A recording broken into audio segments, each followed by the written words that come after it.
ಹೆತ್ತ ತಂದೆ ತಾಯಿಯನ್ನೇ ಪಾಪಿ ಪುತ್ರ ಹೊಡೆದಿದ್ದಾನೆ.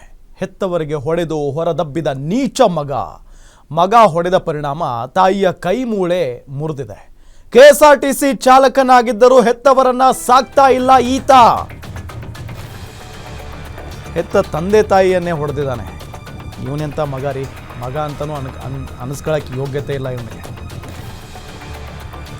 ಮಗ ಹೊಡೆದ ಪರಿಣಾಮ ತಾಯಿಯ ಕೈ ಮೂಳೆ ಮುರಿದು ಹೋಗಿದೆ. ಕೆಎಸ್ಆರ್ಟಿಸಿ ಚಾಲಕ ಈತ, ಆದರೂ ಕೂಡ ಹೆತ್ತವರನ್ನ ಸಾಕಕ್ಕೆ ಯೋಗ್ಯತೆ ಇಲ್ಲ ಇವನಿಗೆ. ಹೆತ್ತವರ ಬಳಿ ಇದ್ದ ಹಣ ಇಸ್ಕೊಂಡು ಹೊರದಬ್ಬಿದಾನಂತೆ. ತಂದೆ ತಾಯಿಗೆ ಪ್ರತಿನಿತ್ಯ ಮಗ ಅನಿಸ್ಕೊಂಡ ಈ ನೀಚ ಕಿರುಕುಳವನ್ನ ನೀಡ್ತಾ ಇದ್ದಾನೆ. ಕಿರುಕುಳ ತಾಳಲಾರದೆ ಪೊಲೀಸ್ ಠಾಣೆ ಮೆಟ್ಲೇರಿದ್ರು ವೃದ್ಧ ದಂಪತಿ. ದಾವಣಗೆರೆ ತಾಲೂಕಿನ ಕೊಡಗನೂರಿನಲ್ಲಿ ಅಮಾನವೀಯ ಘಟನೆ ನಡೆದಿದೆ. ಇಂಥವೆಲ್ಲ ಸುದ್ದಿ ಬಂದಾಗ ರಕ್ತ ಕುದಿಯುತ್ತಂಗೆ. ಹೆತ್ತ ತಂದೆ ತಾಯಿಗಳನ್ನೇ ಹೊಡಿತಾರೆ ಅಂತ ಅಂದ್ರೆ ಯೋಗ್ಯತೆ ನೋಡಿ, ಯೋಗ್ಯತೆಗೆ ಇಷ್ಟು ಬೆಂಕಿ ಹಾಕ. ಕೈ ಮೂಳೆ ಮುರಿದಿದೆ ರೀ ತಾಯಿದು, ಕೈ ಮೂಳೆ ಮುರಿದಿದೆ. ಹೆತ್ತು ಹೊತ್ತು ಸಾಕಿ ಸಲುಹಿ ಓದಿಸಿ ದೊಡ್ಡವನನ್ನಾಗ ಮಾಡಿ ಈತನಿಗೆ ನೌಕರಿ ಕೊಡಿಸೋವರೆಗೂ ಕೂಡ ತಾಯಿ ತಂದೆ ಬೇಕು. ಕೆಎಸ್ಆರ್ಟಿಸಿ ನೌಕರನಾಗಿದ್ದಾನೆ ಈ ನೀಚ. ವಯಸ್ಸಾದಂತ ತಂದೆ ತಾಯಿಯನ್ನ ಸಾಕೋ ಯೋಗ್ಯತೆ ಇಲ್ಲದವನು ಇವನು. ಕೈ ಮೂಳೆ ಮುರಿಯೋ ತನ ಹೊಡಿತಾನೆ ಅಂತ ಅಂದ್ರೆ ಆತನ ಮನಸ್ಥಿತಿಯನ್ನ ಯೋಚನೆ ಮಾಡಿ. ಎಷ್ಟೋ ಮಕ್ಕಳಿಗೆ ತಂದೆ ತಾಯಿನೇ ಇರಲ್ಲ. ಎಷ್ಟೋ ಮಕ್ಕಳಿಗೆ ತಂದೆ ತಾಯಿ ಇದ್ರು ಅವರ ಜೊತೆಗೆ ಇರೋ ಭಾಗ್ಯ ಇರಲ್ಲ. ದುಡಿಯೋದಕ್ಕಂತ ಹೊರಗಡೆ ಹೋಗಿರ್ತಾರೆ ಮಕ್ಕಳು, ತಂದೆ ತಾಯಿಗಳನ್ನ ದೂರ ಇಟ್ಟು. ಇವನಿಗೆ ದೇವರು ಎಲ್ಲ ಕೊಟ್ಟಿದ್ದಾನೆ, ತಂದೆ ತಾಯಿಗಳನ್ನ ಕೊಟ್ಟಿದ್ದಾನೆ, ಕುಟುಂಬವನ್ನ ಕೊಟ್ಟಿದ್ದಾನೆ. ಆ ತಂದೆ ತಾಯಿಗಳನ್ನ ವಯಸ್ಸಾದ ಕಾಲದಲ್ಲಿ ಸಾಕೋ ಯೋಗ್ಯತೆ ಇಲ್ಲ ಇವನಿಗೆ. ಅವರ ಹತ್ರ ಇದ್ದ ಹಣವನ್ನ ಇಸ್ಕೊಂಡಿದ್ದಾನಂತೆ. ಅದಾದ ನಂತರ ಮನೆಯಿಂದ ಹೊರದಬ್ಬಿದ್ದಾನಂತೆ. ಇವನ ಯೋಗ್ಯತೆಗೆ ಫೋಟೋ ನೋಡಿ, ಅಲ್ಲಿ ಕೆಎಸ್ಆರ್ಟಿಸಿಯಲ್ಲಿ ಕೆಲಸ ಮಾಡ್ಕೊಂಡಿದ್ದಾನೆ ಈತ. ಇಂಥವ್ರನ್ನ ಮಾತ್ರ ಸುಮ್ಮನೆ ಬಿಡಬಾರ್ದು. ಅವನ ಫೋಟೋ ನೋಡಿ, ಅವನ ಮುಖ ನೋಡಿ. ಅವನು ಅಂತ ಬಡತನದಲ್ಲಿ ಆ ತಂದೆ ತಾಯಿ ಈತನನ್ನ ಸಾಕಿ ಸಲುಹಿ ಈತನಿಗೊಂದು ಒಳ್ಳೆ ವಿದ್ಯಾಭ್ಯಾಸ ಕೊಡಿಸಿ ಅದಾದ ನಂತರ ನೌಕರಿ ಕೊಡಿಸಿದ್ದಾರೆ.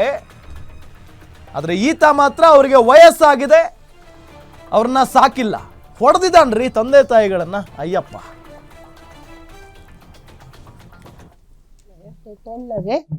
ಹಾಲಿಗೆ ಬಂದೆ ಕುಂತ್ಕೊಳಕ್ಕ ಒಂದ್ ಹೆಜ್ಜೆ ಅಂದ್ಲು. ಕುಂತ್ಕಂದೆ. ಏನ್ ಮಾತಾಡ್ತೀರೇ ನೀವು, ನಮ್ಮ ಸುದ್ದಿನೇ ಮಾತಾಡ್ತೀರೇನೆ ಅಂದ್ಲು. ನಾವು ಮಾತಾಡಿಲ್ಲವ ನಿಮ್ಮ ಸುದ್ದಿ, ನಾನು ಹಾಲಿಗೆ ಬಂದೀನಿ ಅಂತ ಅಂದೆ ಅಷ್ಟೇ. ಸೊಸೆ ಇಬ್ಳರು ನಾನು ಹೋಗಿದ್ದೆ, ತಲೆ ಕುಳ್ದು ತೆಗೆದು ಎಳ್ಕೊಂಡು ನನಗೆ ಒಳಗೆ ಹೊಡೆದ್ರು. ಗಂಡ ಹೆಂಡ್ತಿ ಇಬ್ಳರು. ಅಕ್ರಮ್ ಸೈದ ಮಗ ಸೊಸೆ ಇಬ್ಳರು ಹೊಡೆದ್ರು.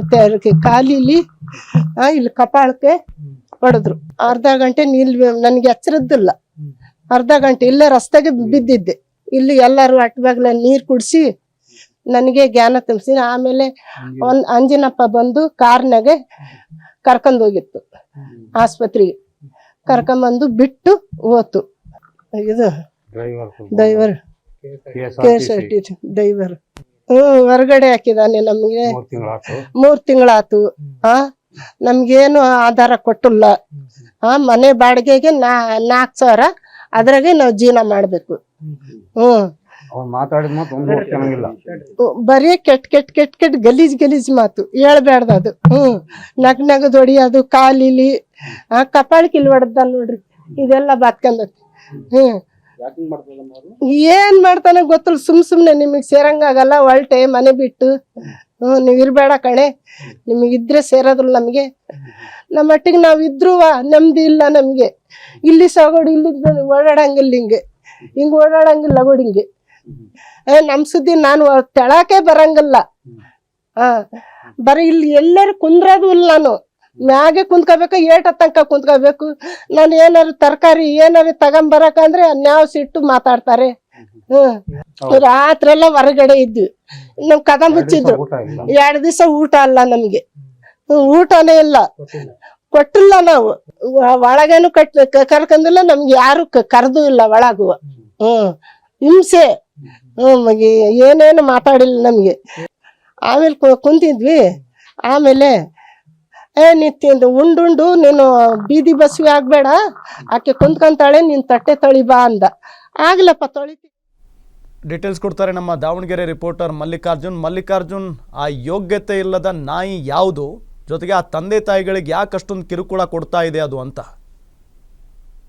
ರಾಮ ಏನಂತಂದ್ರೆ ಯಾರ ತಂದೆ ತಾಯಿಗಳಾಗಿರ್ತಕ್ಕಂಥದ್ದು ತಮ್ಮ ಮಗ ಕೊನೆಗಾಲಕ್ಕೆ ತಮ್ಮ ಜೀವನಕ್ಕೆ ಆಧಾರ ಆಗ್ತಾನೆ ಅನ್ನೋ ಒಂದು ಕಾರಣಕ್ಕೋಸ್ಕರ ಅವ್ರನ್ನ ಓದಿಸಿ ಚೆನ್ನಾಗಿ ಎಜುಕೇಶನ್ ಕೊಟ್ಬಿಟ್ಟು ಮಲ್ಲಿಕಾರ್ಜುನ್ ಜಸ್ಟ್ ಹೋಲ್ಡ್. ಆ ತಂದೆ ತಾಯಿಗಳ ಮಗ ಅಕ್ರಮ್ ನಮ್ಮ ಜೊತೆಗೆ ಸಂಪರ್ಕದಲ್ಲಿದ್ದಾರೆ. ಅಕ್ರಮ್, ನಮಸ್ಕಾರ. ಸರ್ ನಮಸ್ತೆ, ಹೇಳಿ. ನೀವು ನಿಮ್ಮ ತಂದೆ ತಾಯಿಗಳಿಗೆ ಹೊಡೆದಿದ್ದೀರಂತೆ. ಹೊಡೆದಿದ್ರೆ ಅದು ಬೇಕಲ್ಲ ಸರ್, ಹಾಸ್ಪಿಟಲ್ ಪ್ರೂಫ್ ಬೇಕಲ್ಲ. ಸ್ಟೇಷನ್ ಎಲ್ಲ ಹೋಗಿ ಸಬ್ ಇನ್ಸ್ಪೆಕ್ಟರ್ ನೋಡಿದ್ದಾರೆ, ಮಾಡಿದ್ದಾರೆ. ಈಗ ಅಟ್ಟಬಾಗ್ಲ ಕೇಳ್ಬೇಕಾ? ಅವತ್ತು ಮೊನ್ನೆ ರಿಪೋರ್ಟರ್ ಏನ್ ನ್ಯೂಸ್ ತಗೊಂಡ್ರಲ್ಲ, ಅಟ್ಟಬಾಗ್ಲಾರ ಕೇಳ್ಬೇಕು, ಒಬ್ರಿಗಾರ ಪಬ್ಲಿಕ್ ಸ್ಟೇಟ್ಮೆಂಟ್ ತಗೋಬೇಕಾ? ನಾವು ಬರಬಡದ್ರ ನಮ್ದಾರ ತಗೋಬೇಕಾ? ನಿಮ್ ತಾಯಿನೇ ಹೇಳ್ತಾ ಇದ್ದಾರೆ ಕಪಾಳಕ್ ಹೊಡೆದ ನನ್ನ ಮಗ ಅಂತ. ತಾಯಿ ಸುಳ್ಳು ಹೇಳ್ತಾರ? ಅಲ್ಪ ಮತ್ ನಾನ್ ಸುಳ್ಳು ಹೇಳ್ತೇನೆ ಸರ್. ಈಗ ನೀವು ಹೊಡೆದಿಲ್ಲ ಹಾಗಾದ್ರೆ? ಹೇಳ್ತಾರ ಅಲ್ಸ, ಅಟ್ಟಬಾಗ್ಲ ಜನ ಸುಳ್ಳು ಹೇಳ್ತಾರ? ಅಲ್ಲ ರೀ, ನಿಮ್ ತಾಯಿನೇ ನಿಮ್ ಮೇಲೆ ಹಿಂಗ ಆರೋಪ ಮಾಡಿದ್ದಾರೆ. ಯಾಕೆ ಆರೋಪ ಮಾಡ್ತಾರೆ ಅಂತ? ಅದು ಬೇರೆ ಇದೆ ಸರ್. ಅಟ್ಟಬಾಗ್ಲ ಬಂದು ಕೇಳ್ಬೇಕು, ನೀವು ಇಲ್ಲಿ ಕೇಳೋದಲ್ಲ. ಅಟ್ಟಬಾಗ್ಲ 4 ಜನ ಕೇಳ್ಬೇಕು ಅದನ್ನ. ಅಲ್ಲ, ನೀವೇ ಹೇಳಿ. ಈಗ ನಿಮ್ನೆ ಕೇಳ್ತಾ ಇದೀವಲ್ಲ. ಇಲ್ಲ, ನಾನ್ ಕೇಳ ತಪ್ಪ ಸರ್, ನಾನ್ ಹೇಳಿ ತಪ್ಪಾಗುತ್ತೆ. ಅಟ್ಟಬಾಗ್ಲ ಬರ್ರಿ, ಕೇಳೋದು ತಪ್ಪಾಗುತ್ತೆ. ಈಗ ನಿಮ್ಮ ಮೇಲೇನೆ ಆರೋಪ ಇರೋದಲ್ವಾ? ನೀವೇ ನಂಬ್ತಾ ಇಲ್ಲ, ನಾನು ಹೇಳ್ತೇನಲ್ಲ, ನೀವೇ ನಂಬ್ತಾ ಇಲ್ಲ ಸರ್. ಈಗ ನಾವು ನಂಬ್ತಾ ಇದೀವಿ. ಈಗ ನಿಮ್ ತಾಯಿ ಏನ್ ಹೇಳಿದ್ದಾರೆ ಅದನ್ನ ನಾವು ನಿಮಗೆ ಹೇಳ್ತಾ ಇದೀವಿ ಅಷ್ಟೇ. ಅಕ್ರಮ್, ಆರಾಮಾಗಿ ಮಾತಾಡಿ. ನಿಮ್ ತಾಯಿ ಏನ್ ಹೇಳಿದಾರೋ ಅದನ್ನೇ ನಿಮ್ಮ ಹತ್ರ ಕೇಳ್ತಾ ಇದೀವಿ. ನಿಮ್ ತಾಯಿ ಹೇಳ್ತಾ ಇದಾರೆ ನನ್ನ ಮಗ ಅಕ್ರಮ್ ನನ್ನ ಕಪಾಳಕ್ ಹೊಡೆದ, ಅವನ್ ಹೆಂಡತಿ ಜೊತೆಗೆ ಸೇರ್ಕೊಂಡು ಅಂತ. ಅದು ಬಂತಲ್ಲ ಸರ್, ಟಿವಿಗೆಲ್ಲ ಮಾತಲ್ಲ ಈಗ. ಅದೇ ಬಂದೈತ್ರಿ, ನೀವು ಹೊಡೆದಿರೋ ಇಲ್ಲೋ ಅದನ್ನ ಹೇಳ್ರಿ. ಹೊಡೆದಿಲ್ಲ ಸರ್, ಹೊಡೆದಿಲ್ಲ ಇಷ್ಟೊಂದು ಆಗ್ತದೆ. ಅಟ್ಟಬಾಗ್ಲ ಕೇಳಿ ಸರ್, ಬಂದು ಅಟ್ಟಬಾಗ್ಲ ಕೇಳಿ. ಅವ್ರು ಸ್ಟೇಷನ್ ಹೊಡೆದಂತ ಸ್ಟೇಷನ್ಗೆಲ್ಲ ಹೋಗಿ ಬಂದ್ರು, ಅಲ್ಲಿ ನೋಡಿದ್ರು, ಸಾಹೇಬ್ರು ಸಹ ನೋಡಿದ್ರು, ಅಲ್ಲಿ ಪೊಲೀಸರು. ಈಗ ನಿಮ್ ತಾಯಿ ನಿಮ್ ತಂದೆ ಸುಮ್ನೆ ಆರೋಪ ಮಾಡ್ತಾರ ಅಕ್ರಮ್? ಇದ್ರ ಮೇಲೆ ನಾನು ಏನು ಹೇಳಕ್ಕಾಗಲ್ಲ ಸರ್ ನಿಮಗೆ. ಸರಿ ಆಯ್ತು. ಈಗ ಯಾಕಪ್ಪ ನಿಮ್ ತಂದೆ ತಾಯಿನೇ ಹೆತ್ತ ಮಗನ ಮೇಲೆನೆ ಆರೋಪ ಮಾಡ್ತಾರೆ ಅಂತ ಅಂದ್ರೆ ಅವ್ರೇನು ಹುಚ್ಚರೇನ್ರಿ? ಇದು ವಾಸ್ತವಾಂಶ ಬೇರೆನೇ ಐತಿ ಸರ್. ಇದು ಇದು ವಾಸ್ತವಾಂಶ ಬೇರೆನೇ ಐತಿ. ಬರೀ ಹೊಡೆದ ಅನ್ನೋ ಒಂದು ಅಂತ ಹೇಳ್ತಿರಲ್ಲ, ಬೇರೆ ಸ್ಟೇಟ್ಮೆಂಟ್ ಕೊಟ್ಟರೆ ನೋಡಿದಿರ ಅವರು. ಈಗ ನೀವು ಮನೆಯಿಂದ ಹೊರಗೆ ದಬ್ಬಿದೀರಂತೆ. ಅದಕ್ಕೆ ಹೇಳ್ತಾರೆ ನಾನೀಗ, ನೀವು ವಾಸ್ತವಾಂಶ ನೋಡಿ ಸರ್, ವಾಸ್ತವಾಂಶ ಗಮನಿಸ್ಬೇಕು ನೀವು ಅದ್ರ ಬಂದು. ಈಗ ಅವ್ರು ಹೇಳಿದ ಅದನ್ನ ಕೇಳಬಾರ್ದು, ವಾಸ್ತವಾಂಶ ತಗೋಬೇಕಾ ನೀವು ಅದನ್ನ? ಸರಿ, ಈಗ ನಾನ್ ನಿಮ್ ವಾಸ್ತವಾಂಶ ಕೇಳ್ತೀನಿ. ನೀವು ಅವ್ರನ್ನ ಹೊಡೆದಿಲ್ಲ ಅಲ್ವಾ? ಹೌದು ಸರ್. ಇಲ್ಲ, ಮನೆಯಿಂದ ಹೊರಗೆ ಹಾಕಿದೀರಾ ಅವ್ರನ್ನ? ಅದನ್ನೇ ಸರ್ ಈಗ ನಾನು ಹೇಳೋದ್ ಬೇಡ, ನೀವು ವಾಸ್ತವಾಂಶ ಕುತ್ತ ಬಂದು ನೋಡಿ ನೀವು ಅದನ್ನ. ಈಗ ನಾನು ಹೇಳಿದ್ರು ಅದು ನಿಮಗೆ ಸಮಂಜಸ ಅನ್ಸಲ್ಲ ಅದನ್ನ, ಅದಕ್ಕೆ ನೀವು ವಾಸ್ತವಾಂಶ ನೋಡ್ಬೇಕಲ್ಲಿ ಬಂದು ನೀವು. ಸರಿ, ನೀವು ಹೇಳ್ಬಿಡಿ. ಈಗ ಅಂದ್ರೆ ಈಗ ನಿಮ್ಮ ಬಗ್ಗೆ ತಪ್ಪು ಮಾಹಿತಿ ಜನರಿಗೆ ಹೋಗ್ಬಾರ್ದಲ್ವಾ? ಈಗಲೇ ಹೇಳಿ, ವೀಕ್ಷಕರಿಗೆಲ್ಲ ಗೊತ್ತಾಗ್ಲಿ ಅಂತ. ಏನಾಯ್ತು? ಯಾಕೆ ಈ ಜಗಳ ಶುರುವಾಯ್ತು? ಈಗ ನಾನು ಇದ್ರಿಗಿರ್ಬೇಕಲ್ಲ ಸರ್, ಇದ್ರಿಗಿದ್ ಮಾತಾಡ್ಬೇಕು ಅದನ್ನ. ವಾಸ್ತವಾಂಶ ಅಂದ್ರೆ ಇದ್ರಿಗಿದ್ರೆ ಚೆನ್ನಾಗುತ್ತೆ, ಇನ್ನೂ ಚೆನ್ನಾಗುತ್ತೆ. ಇರ್ಲಿ, ಪರವಾಗಿಲ್ಲ. ಈಗ ಹೇಳಿ ಏನಾಯ್ತು? ನಿಮ್ ತಂದೆ ತಾಯಿಗಳೇ ಯಾಕೆ ನಿಮ್ ಮೇಲೆ ಈ ತರ ಆರೋಪ ಮಾಡ್ತಾ ಇದ್ದಾರೆ? ಅದು ಅವ್ರನ್ನೇ ಕೇಳ್ಬೇಕು ಸರ್ ಅದನ್ನ. ಅವ್ರನ್ನ ಕೇಳ್ಬೇಕು. ಪ್ಲಸ್ ನೀವು ವಾಸ್ತವಾಂಶ ಅಲ್ಲಿ ಮನೆ ಹತ್ರ ಬಂದು ಅವ್ರ ಮನೆ ಹತ್ರ ಏನ್ ವಿಡಿಯೋ ಮಾಡಿ ಹಾಕಿದಾರಲ್ಲ, ಯಾರು ಮಾಡ್ಸಿದ್ರು ಏನ್ ಸರ್, ಯಾರು ಮಾಡ್ಸಿದ್ರು, ಅದನ್ನ ಯಾರು ಅದನ್ನ ನೀವು ವಾಸ್ತವಾಂಶ ಕೇಳ್ಬೇಕು ಅದನ್ನ. ಏನ್ ಅವ್ರಿಗೆ ಯಾರು ಗೊತ್ತಿತ್ತ ಅದು? ಈಗ ಟಿವಿ ರಿಪೋರ್ಟರ್ ಮೊನ್ನೆ ಏನ್ ಸ್ಟೇಟ್ಮೆಂಟ್ ತಗೊಂಡ್ರಲ್ಲ, ಒಬ್ಬರದಾರ ಹಟ್ಟಿ ಬಾಗ್ಲ ಒಬ್ಬರದಾರ ಏನವ ಹಿಂಗ್ ಮಾಡಿದಾನಂತೆ, ದುಡ್ಡು ಇಸ್ಕೊಂಡಂತೆ, ದುಡ್ಡು ಏನ್ ಮಾಡ್ದ, ಬಂಗಾರ ಇಸ್ಕೊಂಡಂತೆ, ಬಂಗಾರ ಏನ್ ಮಾಡ್ದ, ಮನೆ ಕಟ್ಸಿದಾನ, ಸರಿ ಆಯ್ತು, ಮನೆ ಬಾಡಿಗೆ ಯಾರು ತಿಂತಿದ್ದಾರೆ? ಇದೆಲ್ಲ ಬೇಕಲ್ಲ ಸರ್. ಇದೆಲ್ಲ ಸುಖ ನನಗೆ ಗಂಡ ಹೆಂಡತಿ ನಾನು ಇದ್ದೋದೆಲ್ಲ PF ಎಲ್ಲ ದುಡ್ಡೆಲ್ಲ ತೆಗೆದು ಸರ್ ಎಲ್ಲ ಹಾಕಿ ಮಾಡಿ ಮನೆ ಬಿಟ್ಟು ಹೋಗೋದ್ರೆ ಎಲ್ಲಿ ಹೋಗ್ಬೇಕು ಸರ್ ನಾನು? ಅವರೇ ನಿಮ್ಮನ್ನ ಮನೆ ಬಿಟ್ಟು ಹೋಗಿ ಅಂತಿದಾರಾ? ಇದಲ್ಲ ಸರ್, ಈಗ ನಾ ಕಮಿಟಿಯಿಂದ ಪೂರ್ತಿ ಮಾತಾಡ್ತಾನೆ ಅನ್ಬೇಕಾದ್ರೆ ನಿಮ್ಮ ಹತ್ರ ನನ್ನ ಮಾತು ಕೇಳ್ಬಿಟ್ರಿ. ಕಮಿಟಿ ನಮ್ಮ ಸಮಾಜ ಇದೆಯಲ್ಲ, ಸಮಾಜದ ಮುಖಾಂತರ ಬೇಕಾದ್ರೆ ಮಾತಾಡ್ತಾನೆ ನಿಮ್ಮ ಹತ್ರ ಬೇಕಾರೆ. ಓಕೆ. ನಮ್ಮ ಸಮಾಜ ಇದೆಯಲ್ಲ ಸರ್, ನಮ್ದು ಒಕ್ಕೂಟ ಕಮಿಟಿ ಇದೆಯಲ್ಲ ಸರ್, ಅಲ್ಲಿದೆ ಬೇಕಾದ್ರೆ ಮಾತಾಡ್ತಾನೆ ಬೇಕಾದ್ರೆ ನಾನು ಬೇಕಾದ್ರೆ ಅದನ್ನ ಮಾತಾಡಿಬೇಕಾದ್ರೆ ಅವ್ರು ವಾಸ್ತವಾಂಶ ನೋಡಿದ್ದಾರೆ, ಗಮನಿಸಿದ್ದಾರೆ. ಆ ಊರಲ್ಲಿ ಸಹ ಪಂಚಾಯತಿ ಮಾಡಿದ್ದಾರೆ. ಅವ್ರನ್ನ ಕೇಳಿ ಬಂದು, ಅವ್ರು ಮೊನ್ನೆ ಬಂದು ಮತ್ತೆ ಪಂಚಾಯತಿ ಮಾಡಿದ್ ನೀವು ತಪ್ಪು ಮಾಡಿದ್ರಿ, ನೀವು ಇದೆಲ್ಲ ಮಾಡಬಾರದು ನೀವು ಅಂತೇಳಿ ಅದನ್ನು ಸಹ ಮೊನ್ನೆ ಹೇಳಿದಾರೆ. ಅವರೇ ಪಂಚಾಯತ್ ಒಪ್ಕೊಂಡ್ರಲ್ಲ, ನಾವು ಮಾಡಬಾರ್ದು, ಏನೋ ಕೆಟ್ಟಗಳಿಗೆ ಆಗ್ಬಿಡುತ್ತೆ, ನಡೆದ್ಬಿಡುತ್ತೆ ಅಂತಂದ್ರೆ. ಈಗ ನನ್ನ ಮರ್ಯಾದೆ ಹೋಗಿರೋ ಮರ್ಯಾದೆ ಬರುತ್ತೆ ಸರ್. ಈಗ ಹೇಳಿ ನೋಡೋಣ. ನಾನು ನಿಮ್ಮಂಗೆ ಪಬ್ಲಿಕ್ ಅಲ್ಲಿ ಕೆಲಸ ಮಾಡೋಂಥ ವ್ಯಕ್ತಿ ನಾನು. ಏನ್ ಸರ್? ಹೌದು, ಗೊತ್ತಾಯ್ತು ಅಕ್ರಮ್, ಗೊತ್ತಾಯ್ತು. ಈಗ ಇವಾಗ ನಾವೇನ್ ಕೇಳ್ತಾ ಇದೀವಿ ಅಂದ್ರೆ ನಿಮ್ಮ ತಂದೆ, ನಿಮ್ಮ ತಾಯಿನೇ, ನಿಮ್ಮ ಹೆತ್ತ ತಾಯಿನೇ ನಿಮ್ಮ ಮೇಲೆ ಆರೋಪ ಮಾಡ್ತಾ ಇದ್ದಾರೆ, ನೀವು ಹೊಡೆದ್ರಿ, ಅವರನ್ನ ಮನೆಯಿಂದ ಹೊರಗೆ ದಬ್ಬಿದ್ದೀರಿ ಅನ್ನೋ ಆರೋಪ ಬಂದಾಗ ನೀವು ಅದ್ರ ಬಗ್ಗೆ ಕ್ಲಾರಿಟಿ ಕೊಡಬೇಕು, ನೀವೇ ಕೊಡಬೇಕು. ಯಾಕಂತ ಹೇಳಿದ್ರೆ ನಿಮ್ಮ ಮೇಲೇನೆ ಆರೋಪ ಇದೆ. ಜೊತೆಗೆ ಇನ್ನೊಂದು ಹೇಳಿದ್ದಾರೆ, ನೀವು ಮತ್ತು ನಿಮ್ಮ ಪತ್ನಿ ಸೇರಿ ನಿಮ್ಮ ತಾಯಿಯ ಕೂದ್ಲು ಹಿಡ್ಕೊಂಡು ಎಳ್ಕೊಂಡು ಬಂದಿದ್ದೀರಾ ಅಂತ. ಹ್ಞೂ ಸರ್, ವಾಸ್ತವಾಂಶ ಊರಿಗೆ ಬರ್ರಿ ಸರ್, ನೀವು ಈ ಫೋನ್ ಮಾತಾಡಬೇಡ, 4 ಜನ ಕೇಳ್ಬೇಕು. ನೀವು 4 ಜನಕ್ಕೆ ಹಟ್ಟಬೇಕಂದ್ರೆ ಕೇಳಿದ್ರೆ, ಈಗ ನಾನು ಕಾಡ್ನಾಗ ಸಂಸಾರ ಮಾಡ್ತಿಲ್ಲ, ಊರಲ್ಲಿ ಸಂಸಾರ ಮಾಡ್ತಾ ಇದೀನಿ, ನೀವು ಅಲ್ಲಿ ಬಂದ್ರೆ ಗೊತ್ತಾಗುತ್ತೆ ನಿಮಗೆ. ಅದೇನನ್ನೋದು, ಈಗ ನಾನು ಏನ್ ಹೇಳಿದ್ರು ನಿಮಗೆ ಆರೋಪ ಮಾಡ್ತಾರೆ ಅಂತ ನೀವ್ ಹೇಳ್ತೀರಾ.